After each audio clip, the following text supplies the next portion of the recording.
एक रक्कम चक्रवाढ व्याजाने 4 वर्षात तिप्पट होते तर 16 वर्षात किती पट होईल असा प्रश्न आहे।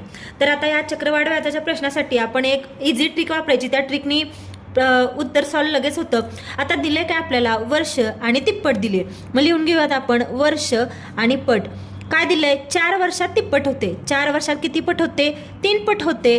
तर विचारलंय काय, 16 वर्षात किती पट होईल, 16 वर्षात किती पट होईल विचारले। आता काय करायचं, हे 16 येण्यासाठी 4ने किती न गुणलंय, 4 गुणिले 4 केलं तेव्हा 16 आलं। मग हीच ट्रिक आहे, इथे 4 न गुणले म्हणून ही जी पट आहे त्याचा चौथा तेवढा घात घ्यायचा। म्हणजे इथे 4 न गुणले म्हणून 3चा कितवा घात घेणार, चौथा घात। आणि 3चा चौथा घात म्हणजे काय, 3चा चौथा घात म्हणजे 3चा 4 वेळा गुणाकार। 3 गुणिले 3 गुणिले 3 गुणिले 3, 3 त्रिक 27, 27 त्रिक 81। हेच आपलं आन्सर आलं।